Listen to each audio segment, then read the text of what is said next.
Assalamualaikum, saya Khairul Faizi bin Abdul Aziz, nombor metrik 282944. Saya ingin menerangkan teori interaksi simbolik.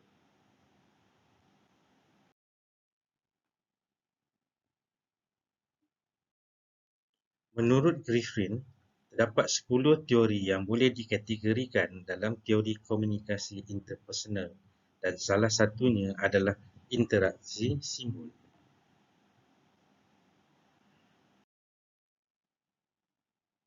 Teori ini diperkenalkan oleh George Herbert Mead.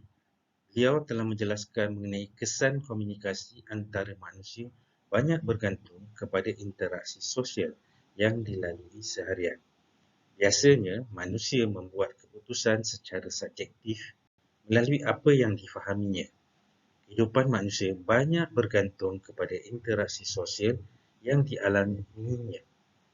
Manusia juga memahami sesuatu simbol melalui pengalaman serta peranan simbol yang membentuk masyarakat tersebut. Manusia membuat interpretasi terhadap sesuatu perkara berdasarkan sumber yang relevan, hasil daripada interaksi dan penerimaan masyarakat. Teori simbolik ini berlaku bila seseorang itu bertindak atau memberi respon berdasarkan makna-makna simbolik yang berlaku di dalam kehidupan seharian pada situasi tertentu. Tindakan ini menjelaskan bahawa manusia dan emosi juga bertindak berdasarkan orang, subjek, benda dan juga memahami sesuatu peristiwa atau pengalaman lalu oleh seseorang itu untuk bertindak balas melalui interaksi dengan individu lain. Tiga elemen di dalam teori interaksi simbol. Satu, makna. Berdasarkan tindak tanduk atau tingkah laku individu itu daripada persepsi masyarakat. Sebagai contoh, di dalam askar, setiap tindakan menggunakan isyarat tangan yang difahami oleh semua prajurit sama ada bertindak, berundur atau menyerang. Bahasa merupakan sumber makna maksud yang disebut dari mulut individu yang membentuk bahasa interaksi akan memperlihatkan sikap dan sifat individu itu, sama ada lemah lembut, tenang atau garang. Sebagai contoh, dua orang yang sedang bergaduh, mereka mengeluarkan suara yang sangat kuat sedangkan mereka bersebelahan saja. Tiga, pemikiran.